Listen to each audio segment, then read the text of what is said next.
Hello, it's What the Doodle here, and this is a continuation from last week. So the last week's session was called Let's Rewrite Google File System in Rust, Rust Distributed File System, RDFS project setup. And since then, the project RDFS, it's come a long way, and there's been actually a lot of development that's gone on. And in this session, what we're going to do is essentially go over all of those changes and all the things that has been implemented. And in sort of a summary, really, most of the focus, or actually all of the focus, has been around the worker node. As mentioned before, in this project, in this RDFS project, we have essentially a polymorphic binary because the same single binary can behave as a worker, as a master, or as a client. And so, of course, I'm essentially chipping away at the project sort of one sort of mode at a time, and the most complete in terms of the implementation is the worker mode now, or the worker node. In this particular mode, it has essentially a few, as mentioned in the previous videos, it's very dumb. It only has a few set of APIs, high-level APIs that it has to implement, and these are related to file manipulation that it has to do. And of course, the other aspect is that it has to send a heartbeat. Now, all of these things have been implemented, and we can have a look at that. So here I am in the RDFS repo, so we can have a look.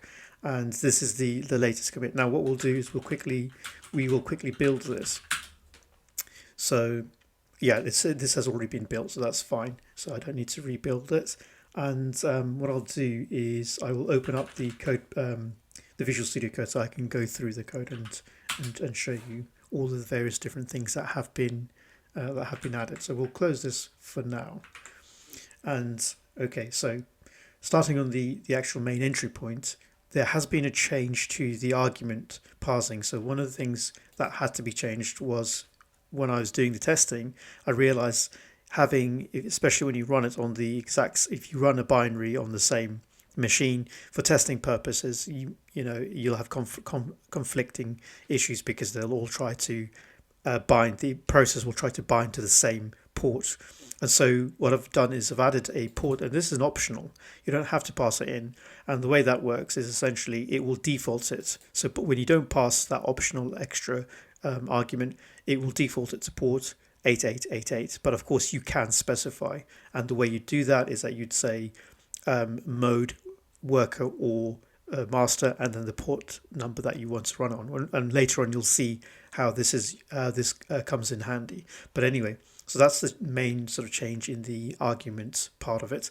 Now, if we flip now to the actual worker node, all of as I mentioned, this implementation is pretty much now complete because we have the high-level APIs that have been implemented, and also the actual background heartbeat. Now, one of the issues that I ran into, and this was actually exposed after I did after I ran a few tests, because we've got a test harness that I've built, and this is in Dino, and I'll go into that as well. And once I was running through that test, this particular issue popped up, and it was because the Axum server itself is asynchronous, and that's all fine. However, I decided to use the request library for the HTTP in order to make those calls. I decided to use something very lightweight, and it's called urec. So urec is the library that I use to do the HTTP calling, the HTTP client essentially. I didn't realize that urec underneath was not asynchronous, and that obviously initially caused some of the issue, because when that was running, of course, it runs inside a loop, and therefore the actual thread essentially blocks, and that is problematic, especially when you're using Tokyo spawns and all this kind of stuff. So that was fixed, because what we did is we flipped that to essentially use spawn blocking, so that essentially moves it to a dedicated thread this task will run on its own thread essentially, as a bona fide, as a full-on proper thread, and so that allows the main HTTP server to carry on running as it is now, and they don't conflict. So that's really good. So anyway, that's as I mentioned in terms of the API, high-level APIs. So we've implemented the get chunk, for example.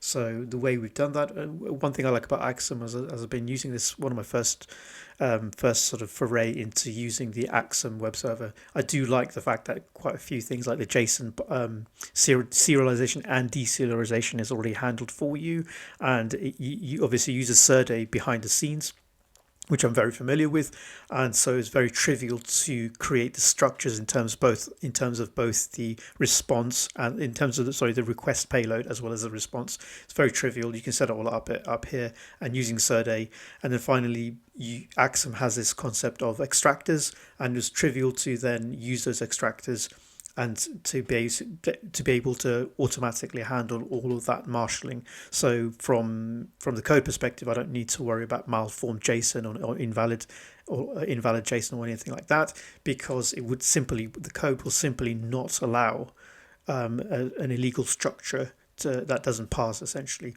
So all of that's handled. It's quite nice actually, because then you can just focus on the logic. And so here I've defined, for example, the chunk and the meta chunk request and response types, because these were the common structure, if you like, in terms of what we're transferring to and fro from the client, or not from the client, but from the end, that's from the consumer, if you like, the consumer of these APIs. So anyway, going back to here, we've got get chunk, which is when you have some data on file, a specific chunk on file, and obviously what I've done is the chunk ID is the file name. So the actual chunk data is obviously what are the actual bytes, the raw bytes that are in that particular file, and the file name itself is the chunk ID.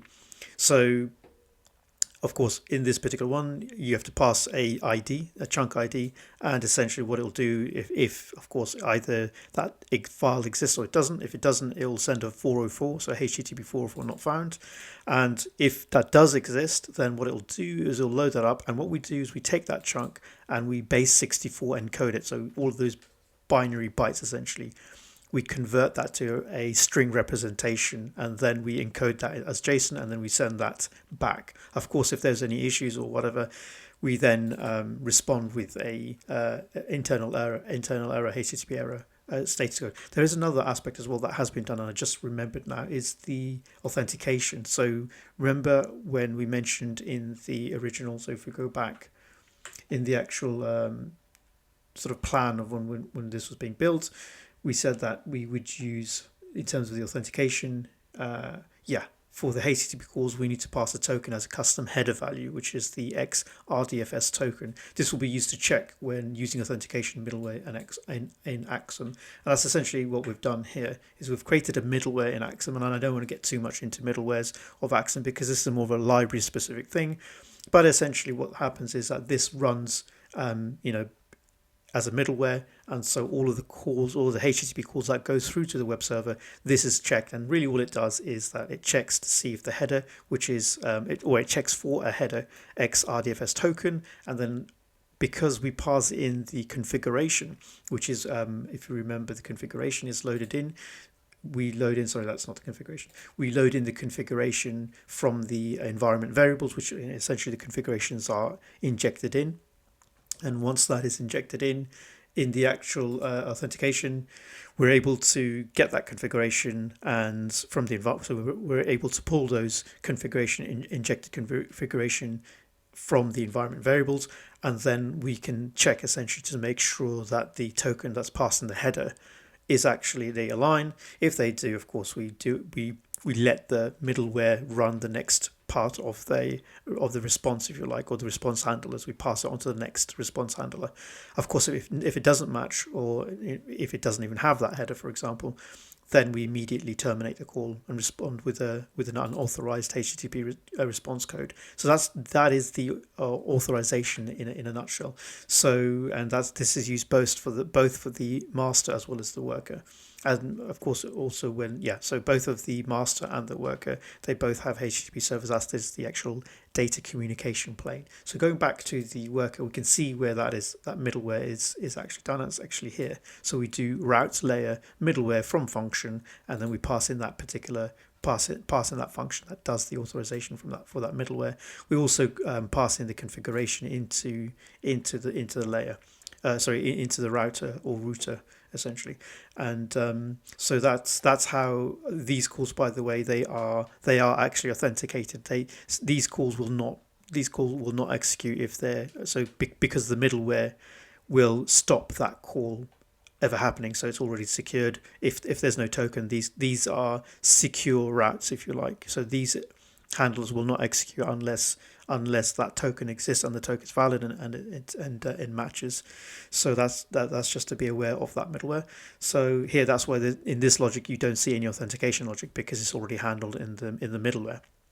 Anyway, so that's the get chunk, and as I mentioned, all the get chunk does is look for that particular file. It then reads all of the binary data off the disk, and then converts that binary data, that byte array, into base 64 encoded, so that we can have a string representation of that, and then it passes it through, and then it then serializes all of that as a JSON data exchange format, and then sends that back down the wire. So that is the get chunk. In terms of store chunk, this is the actual exact opposite. So in this case, what we have is we take a chunk. So if you look at how chunk these chunk structures defined, it has an ID and has a chunk, which is the actual data, it represented as a string. But what we do from the client side is that it's passed as a base 64 encoded string, and here we do the exact opposite. Store chunk. We do the exact opposite, which is here. We do base 64 decode. So we take the chunk. So this, of course, Serde will do all of the JSON deserialization, so we don't have to worry about that. And so it will decode that. Of course, assuming all of that works fine, we will then create a file with those, and then using that binary data, we will then write that file to disk. Of course, so if anything blows up or it doesn't work for whatever reason or whatever the error is, we return an internal server error. So that's essentially store chunk. Then the other one is delete chunk, and delete chunk is very simple. It's trivial, essentially. Given an ID, go delete that, and that's what it does. Of course, if it blows up or doesn't work, or perhaps it doesn't exist, then we return an internal server error. So that's the delete chunk. And then finally, well, it's not final in terms of the API goes, we have the send chunk, and the send chunk is kind of important. That's one we mentioned before. If we go back to the diagram, when we mentioned previously where if we need to rebalance data across the different worker nodes, then rather than sending that data across to the master and then the master then sending it down to another worker, it makes more sense that the master simply issues an instruction to say to worker 1 or whichever worker, hey, you have this particular file, can you send it to another worker over there? And then this worker then directly reaches out to the other worker using the exact same store chunk API and pushes the data across directly. This is far more efficient way of doing it. So that's what the send chunk is about. And essentially it takes a send chunk request type of payload, and we can have a look at that. The send chunk essentially has an ID.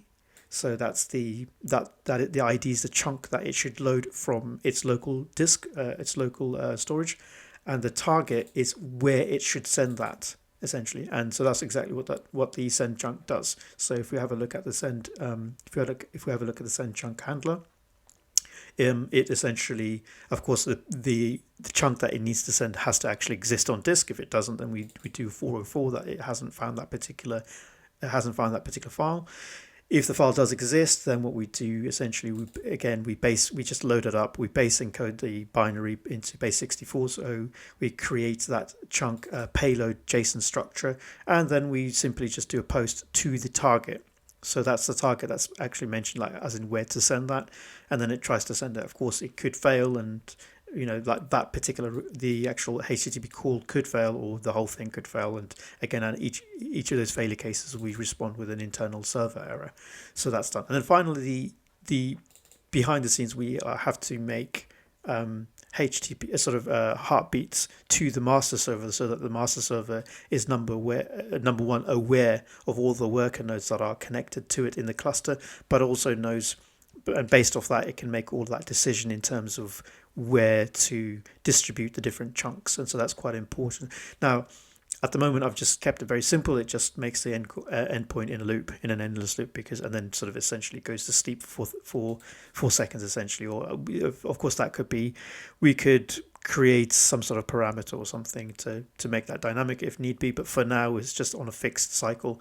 And there is the other aspect where, whilst we're doing that heartbeat, we could potentially send a little bit of meta information. For example, one of the things I was thinking is that it would be useful to send how much disk space this specific worker node has, because there is that problem that as the master, because at the moment the master assumes essentially there's an endless disk space on each of the worker nodes, and it will just keep on sending them more chunks. So of course, depending on how much disk space a worker has, that has to be factored in. So it could be the fact that there's no point putting data on a particular chunk, or sending a particular chunk of data to a worker node where the worker node just doesn't have enough disk space. So for that reason, it would need to have that constant information about what the exact disk space is for each of the workers, to be able to compute that and take that as part of its calculation.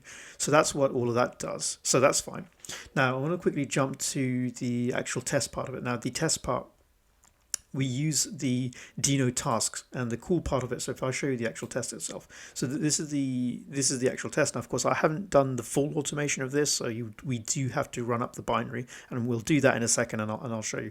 But one cool thing about Dino, and in fact pretty much any kind of testing framework, is the ability to filter each of the tests, and that's important because of course we can run all the tests, but at the same time, sometimes whilst we're doing the development part of it, sometimes we need to run a particular test, a specific API call, for example.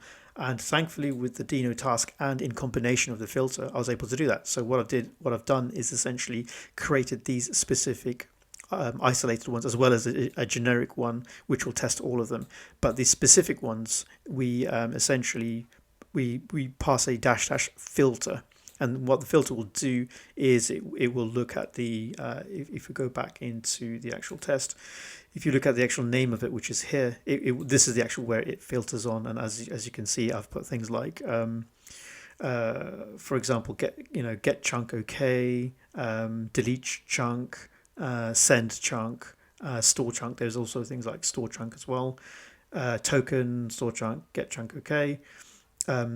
Store chunk, and delete, and a few other things. Okay, so that's able to run that. So we will run this test just to show that the implementation all works. Now, going a little bit further, I did mention previously it would be, once the rest of the master is working as well, it would be brilliant, absolutely brilliant, to be able to essentially just use Docker containers essentially to simulate an entire cluster, and that is now working. I've built that part of it as well, and we have that here. It's all automated using this Docker Compose file. Now in Arch, I don't know about other distribution, but certainly in Arch, if you have Docker installed, Docker Compose is actually a separate installation, but that's fine. It's pretty easy. You just simply do sudo pacman-s and you do docker-compose, and that will install Docker Compose for you. Now, I did find weirdly when it installed Docker Compose, for some reason, the systemd service file, it actually shut down that the actual Docker daemon. I'm not entirely sure why it did that, but just be aware that installation, for me anyway, did that. Maybe that's not what's meant to. Maybe it's not meant to do that. Maybe there's meant to be a postscript or something after the installation that's meant to re-trigger it. For my case, it didn't. I don't know why, but but anyway, that's certainly easy enough to fix. So this is the actual Docker file, and Docker Compose, which orchestrates this, and I have documented how to spin up that cluster and scale that up and all that kind of stuff, and I'll show that in a second. And what I'll do is the actual Docker file is a multi-stage Docker file. So what that does, I'm using Alpine simply because I just this is only to simulate it essentially, and I don't want to use large, chunky, horribly images, really bloated images like Ubuntu or some full fat distro. We don't really need that. Alpine, I really like Alpine because it's very, very, very lightweight. You could presumably go even lighter, but this is only just for testing sake. This is not for production. And essentially, we use the Rust 1.81 because that's the version that we're building under. And we use the Alpine as the builder. And then from there, once the binary is built, we then go into just an Alpine container. And essentially, we pull the binary. And yeah, the entry point is set as the binary itself. We put it in the USR local bin.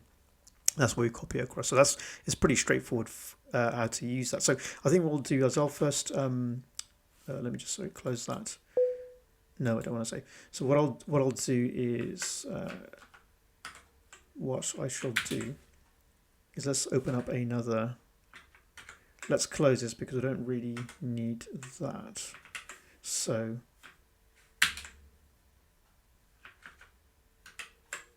yeah. So what I'll do is I'll open up two terminals, and what we'll do here is let's have a look. Where are we? Yeah, we need to go into the RDFS. We need to go into the desktop, RDFS, and I'll clear this. What I'll do is I'll make this a little bit bigger so you can see. And yes, and then we'll go here again, the same thing, desktop, RDFS, and we'll clear this out. Make it a little bit bigger so you can see. So we'll go into the test harness. So now we're in the right hand side here will be our test harness, and we'll trigger certain tests here. And the left hand side here will actually run the binary. So before we run the binary, we actually do need the environment variables. So run that up. So we'll load that up, inject it into our shell. So that should be now done. We should now be able to run this binary. So cargo, I can't type today again, cargo run mode worker. Done. Right, so now as you can see, it's now launched on in worker mode, and it's bound to port 888, 888, well, 4 lots of 8 essentially, which is the default port. And behind the scenes, it's initiated the background heartbeat. So that's actually trying to send out heartbeats. Of course, there is no master. So behind the scenes, that this is actually failing. But it's running on a loop, and it throws away the responses. It doesn't really care because, yeah, as you can even see here, it says if this is intentional, prefix it with an underscore, and I might actually do that. But for debugging, I sometimes have to see what the responses are. Of course, in production, we wouldn't really need that. Anyway, so now we have this. We have the RDFS in worker mode running on 8888. We can now run dino task, and we can do, for example, test let's test the token to make sure that the token works, and that test actually passes and it's fine. So if we pass essentially the token inside of the custom as a custom header, that authorization and all that kind of stuff actually works, and that test has passed, so that's proven that.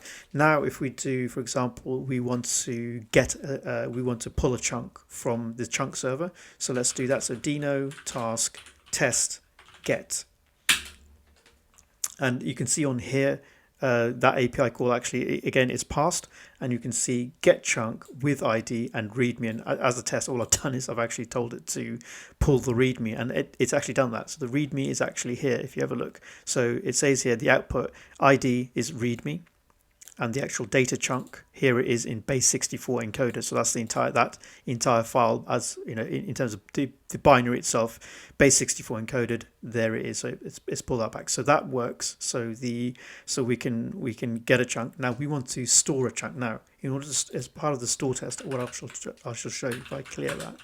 At the moment, you'll notice there is the environment variables, the git ignore, cargo lock, toml, docker compose, YAML, the docker file, a PNG, image file, and a README. So that's all we have here, as you can see. Now what we'll do again, as I mentioned, I will run up the worker mode again, so that's running, and we will do dino task test store. And here you can see, look, it's we're sending a store chunk, and the ID is test.txt. So Here it says store chunk with ID test.txt. So let's stop this for a moment. Let's clear that and let's have a look in the folder. And as you can see, there is indeed 20 bytes of a text file. And if we cat and see, have a look here inside of that test.txt, we can see it says this is a test file. Now, in fact, what I can do is if I have a look at the test, okay, it doesn't show any highlighting. That's a bit annoying. I haven't set up Vim, so what I'll do is let's go into let's pull it up here instead. And if I go into the desktop, go into RDFS, open up a code studio, Visual Studio Code, VSC, yeah. And then if I close that up, and what I wanted to show in the test harness is when we're doing the send. So yeah, when we're sending the test txt, this is what I wanted to show. The actual chunk is actually binary, well not binary, base 64 encoded, which is a string representation of the bytes that we want. So that's how you send it. But behind the scenes, of course, it will decode all of that and write those actual bytes, which is why you see that in the actual file on disk. Now that's great, and that's all working. Now if we go back, so now we can do another API, which is the delete. So let's do that. So if I do, let me clear for a moment. So now, so we need to, of course, run up. We need to, let's just clear that screen as we'll make it. As I mentioned, we do have that test file, and I just wanted to show that the delete chunk now works. So what we'll do is we'll do cargo run mode worker. So that's running, and then we can call the test deno task test delete. And there you go, that's passed as well. And we can see here it says delete chunk with ID test. And if we stop the server and then we have a look, we list out what's there. As expected, you can see there is no longer any test files there. It's deleted it. So those are all of the main APIs. Now, the send file, of course, that's a little bit tricky on the same machine, because in order to send it, we need to run the process twice. Of course, if we run the process twice, they will both clash on the same IP, on the same, because by default they have 8888. However, because as I mentioned at the beginning of the session, where we have the option to pass in a custom port, we can actually run two workers as long as we put them on two different ports. And to do that, what we'll do is let's create, let me just clear this. Let's create a directory called sandbox, and let's go into that sandbox. Let me clear. Now we're in the sandbox, so it's just a folder in RDF in sandbox. And in here, as you know, just by listing it, there is nothing here. So what we'll do is we'll copy from the target debug RDFS to here. So what we've done is we've just pulled the binary across. We've got the RDFS binary here. And what we're going to do, because obviously we do have the environment variables already injected into the shell, so we should be able to run this. And we're going to say, actually, what I'll do is, so I go back here, I will close this out. I'll put it here. So what we'll do is I'll make this a little bit larger so you can see. Clear this out. Let's go into the desktop. Let's go into RDFS. Clear this out. Let's go into the sandbox. Are we in the sandbox? Yes. Now we're in the sandbox. Clear this out. Yeah. So let me just clear this out. So we're in the sandbox, and in the sandbox folder we just have the RDFS file and nothing else. So what we're going to do, we do need to source the env, so we need to do .env. Let me just check that we do actually. Well, actually, it will either work or it won't. So we should have injected the environment variables in there, but we shall see. So if we run RDFS and we say the mode is worker. And what we're going to do is we're going to have 9999. That's a custom port. So we want to run this. This polymorphic binary in the worker mode, and we want to pass a custom port 999. So instead of using the default 8888, it will use now the port 9999. So let's run that. and yep, that's fine. And as you can see, it's launching this node in worker mode and on that custom port 999. And of course, it's trying to do the heartbeat behind the scenes. So now if we pop back to our first screen, so obviously, yeah, if we go to the third screen, as you can see, that worker is running on here. And if you go back here, and then what we'll do is, let's just see, I'm in the sandbox. I need to come out of the sandbox. And what I'm going to do is going to do cargo run mode worker. So this is going to run on, so we have two workers now. This worker is running on 8888 essentially. And on the other one, if we go over to the third one, and this is running on, so this is also another worker on the same machine running on 9999. So if we go back here now in the test harness, I'm assuming I'm in the test harness. Yes, I am. Okay. So now if we do Dino and we do Dino task and test send, there you go. It's passed and it's sent it. Now here you can see on this worker, so because we are sending to 888, and it says on here, because we're telling this worker on 8888 to send a chunk, and what do we want to send? We want it to send the README, and we want it to send it to the target, which is 99999. So if we then look at here, we can see this worker has now got an API call that says store chunk with ID README essentially. Now, if we stop this and let's clear it and let's have a look.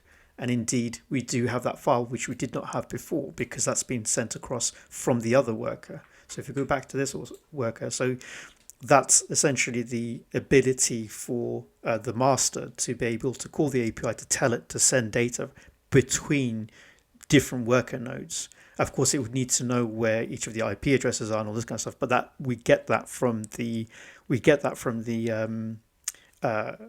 heartbeat, because the heartbeat, when a heartbeat is sent, because actually that's the other aspect of it, because this was a bit of a catch-22.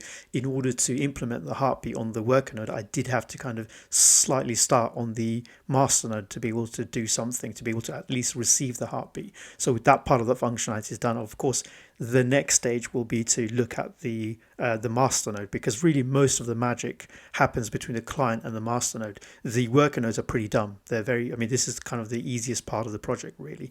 So if I stop that for a moment and let's flick over to this one, and we don't really need this one anymore. We can stop that, I believe. So, and where do we have the actual? Yeah. So if I come out of the sandbox, and if I just wanted to quickly show you the actual master code. There isn't much of it there because it is basic at the moment. But if we have a look at the master module, so in the master module, what we do is I've mostly taken some bits from the worker part of it because there are a lot of similarities, but essentially we pulled the IP address, and this is taken from using the connect info extractor. So we use that in order to get the socket address type. So we're able to pull up the IP address from, so whichever worker node makes the heartbeat call, it's able to pull that across. But then obviously this is now going into the master node, and that's not really the focus of this session. We will, once I start doing the implementation of that, and in a further updates, we will look into that once that's implemented. But it is not implemented at the moment. But I had to put something basic in order to actually make the heartbeat, sort of work at a bare minimum. So this is the bare minimum, which doesn't do anything other than just says okay. So it is able to extract the IP address and says okay. That's all that's been implemented for the master at the moment. But of course, the master will have a lot of the logic, because this is really the heart of the distributed file system. It is the master which stores the metastore, and it is the master that has to make all of the key decisions in terms of how to split up that. Where to balance and split up, and where to store, and which nodes to call which nodes to call in terms of rebalancing and all that kind of stuff. So there's a lot of logic that needs to happen here, and including further down the line in terms of if a particular worker node, if its disk is full, then it should stop sending chunks there and start rotating, and maybe even rebalancing when a particular node, a worker node, becomes full, for example. Or the reverse, for example, maybe a particular node suddenly the administration or whoever the operator, the server operator is, extends the disk capacity of that particular worker node, and suddenly it now from the heartbeat it now suddenly says it does have space. So all of these things have to be taken into consideration in part of the calculus, as part of the computation, and part of the algorithm, if you like, of the master node. So there will be a lot of logic around that, and that's probably a lot of the complexity there, as well as the client. So the client has to do all of the stitching and unstitching, so it has to take a file, split it all up, and all that kind of stuff. I would say in terms of complexity, the master node is the most complex. The client is probably the second most complex, and finally the simplest one is the worker node. So at the moment, the worker node is done, and as I say, in the next video, or hopefully in the next few videos, I'll start tackling the master node. Right, okay, back to here. So the other thing, so we're in the RDFS, we are in the RDFS folder. And what I wanted to show now is the automation around simulating a cluster, because now that we have that heartbeat, it'd be quite nice to see how all of that plays out. So in order to do that, you just simply say docker build, docker compose build, because the first thing you need to do is you need to this is what I was mentioning earlier. For some bizarre reason, it's essentially shut down the Docker container, Docker daemon. And why, I have no idea, but I'll need to look into that. But it is when I so let's do sudo. Yeah, so our Docker container is running, which is fantastic. Yeah, I'm not entirely sure, but when I did the docker-compose, I'm not entirely sure that I don't think it correctly installed, but for some reason it shut down the Docker daemon, which is not good. I will fix that. I'm sure it's just a balked installation or something. So anyway, if we do docker compose, oops, I can't spell, docker compose build.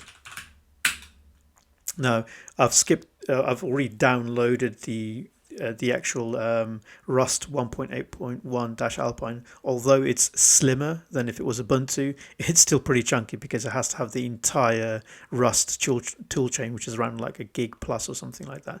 But the Alpine one is a bit small, but I already have all of those too, which is fine.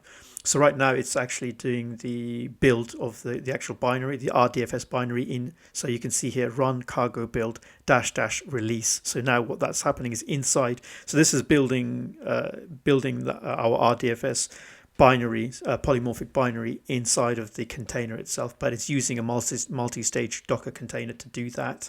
So this is now inside the build container, and finally, when that compiled artifact is done, it will then move it into a new Alpine container, which is the final container, and then afterwards it will then run up it will run up a instance of that binary in master mode, and it'll also run an instance of that in worker mode. That's by default. That's as part of the Docker compose file. So once it obviously builds everything, once it builds that image, we'll run it up. So let it build. It'll take a while. The first time you build it, yes, it can take a while. Well, if you do it especially completely from scratch, then it will take even longer because it has to download, and that will depend entirely on the speed of your internet. So I've got a ridiculously slow internet speed. Of course, you guys may have much faster internet, and so therefore, it will be as fast as your internet is. So anyway, so it's now building, and I can hear because this is all running inside a virtual machine, so I have a far fewer cores running here and a lot less RAM. So of course it is quite taxing on my tiny little virtual machine. But on my main workstation, this builds fairly quickly. It doesn't take as long as this, but we'll let it compile, and hopefully once it's compiled, I'll be able to show you the rest of the commands. It's pretty trivial once it's compiled. As I say, you don't need to. In order to run the simulator, you will not need to rebuild unless the actual code has changed. And this is using the Rust build kit, and so therefore there's a lot of caching that goes on, and hopefully the initial build will obviously take a lot longer, but further builds shouldn't hopefully take too long. That's the theory anyway. So yeah, we'd still have to wait for this to build, and I can hear my workstation fan spinning up and going crazy. It might not be picked up on the microphone, but I can certainly hear it from here. And yeah, it's still compiling. So come on, you can do it. Please, please, please. I hope it compiles fully. As I said, I've compiled it outside on my workstation, but not inside of VM.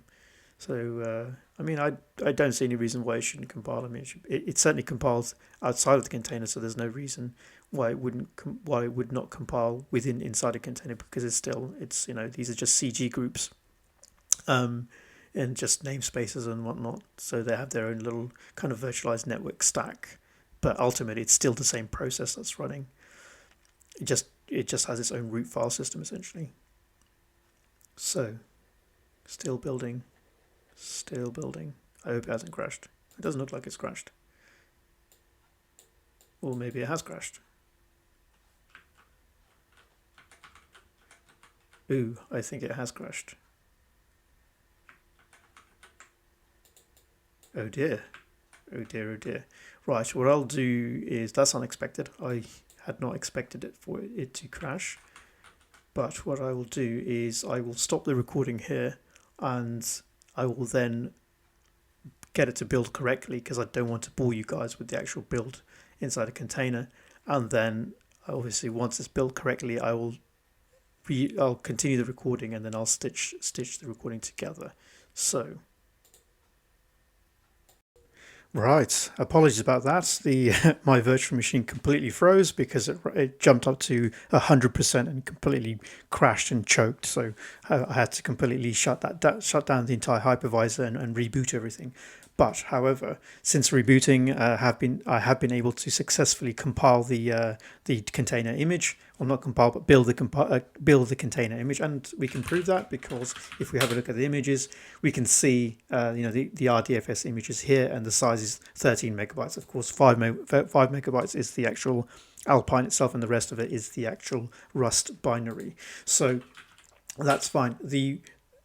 By using the Docker Compose, it's really trivial now to be able to essentially simulate a network cluster or a cluster of machines essentially. And by default, you can have a look at the Docker Compose file. So what we do essentially is that we have a master, but we use the same image, and of course we build our custom image using the Docker build kit and the current context. We expose the port, which is 8888, and we need that in the future because we'll have a client which is that polymorphic. It's the exact same binary, and it will talk to the master over 888. Now, you can see the worker, for example, and the worker is using the exact same image. Of course, we inject that same environment file, which holds the environment variables that is needed, and obviously everything can talk to each other. That's all brilliant. So I'll show how to boot that up. It's trivial. It's absolutely trivial. Once you have the image built, you can just say Docker Compose, and we just say up, and we pass the -d, which is to say in daemon mode, so it will spin it up and go into the background. So once you do that, as you can see, it's created the default network, and we can see that it's created a master, and also it's created a worker, and they're up and running. Now we can peer into the logs, because we can just say Docker logs, and we can go to RDFS master 1. And here we can see the masters running, and we can see we can see the heartbeats coming in from the actual worker node. And if we stop that, we can do the same thing for the worker. So we can do RDFS worker 1, and there is only one, and we can see, the worker is running on the standard 8888 port. Now, the cool thing about this is the ability to scale that up, because at the moment we've only got one master and one worker, but we want to have multiple workers, and we can do that very easily. We can just say Docker Compose scale worker equal to 3. So we want 3 worker nodes and 1 master. So as soon as we hit that, and it'll go ahead, and now it's created worker 1, 2, and 3, and we can have a look, and we can see it there. And of course, if we have a look at the logs, so we do logs and we do RDFS master 1, we'll see all these heartbeats coming from the various different IP addresses, 4, 5, 3. So that's how you do that. And you can go crazy if we want to do, let's say we wanted to spin up, we want to scale the worker to say, let's say 10, for example. We could just as easily do that, and Now it's starting everything up. Bang! Now we just have a cluster of 10 workers and one master, and we can certainly have a look at the PS. Ooh, can't type. And yep, we can see them all booted up now. Yeah, and they're all, that cluster is elastically now scaled up. And of course, if you want to tear down the entire cluster and get rid of everything, we can do that as well. So you can just say docker compose down. There you go. And now it will go ahead and it will start shutting down. It'll request a graceful shutdown for each of those containers. So those are the 10 workers in our case, or in this particular case, and one master. And it'll go ahead, and as you can see, it's now removed everything. It's torn down that entire cluster. It's now gone. And we can prove that because we can have a look at there. And there we have no more running containers or anything that's working there. So our cluster is gone. So it's that easy to to simulate our cluster, and we can play around with it. Of course, this is only for local development and local testing. Of course, the idea eventually, once the project is complete, we would then run it on actual machines or actual VMs. So, for example, like a Kubernetes cluster or something akin to that. And we can then really test out the performance. But of course, right now, the objective isn't really to look at the performance. It's just to build the simplest thing that actually works. That's the goal at the moment, because that's the way you should generally approach most projects, is that just make it work. That's the first priority. After you've made it work, then you can have a look at sort of performance and optimization. Because one thing you don't want to do is early optimization. There's no point. It's more important to actually have it working first, because you don't know the domain, you don't know the particular problem domain that well, and you're learning as you're going along, exploring that space, if you like, of that problem. And once you have built it and you have a minimal viable product, it is then the right point and the right stage to start doing your optimization. I mean, there is that whole meme of or that old saying, that optimization is the root of evil, or early optimization is the root of evil. I think Donald Knuth had said that, but don't quote me on there. But anyway, that is where the project is at, and it's the in terms of the worker node, that is pretty much all implemented. But that was really kind of the more easier part of the entire project. The next focus is now going to be the master node, and of course the master node is the brains, if you like, and of course that's why it's the most complex, because it has to take all of the heartbeats, and based off the heartbeat has to in real time figure out where to distribute all of the chunks, and of course also have to figure out things about like rebalancing. So when a node goes offline or a node crashes or deleted or whatever, has to take that into consideration, as well as what happens when a node's disk is completely full. It has to take all of that into consideration. So yes, the project is coming along very, very well at the moment, and it's progressing very nicely, and I'm still excited about it. So hopefully the next real excitement is tackling the master node. So hopefully until the next time, I'll see you in the next one.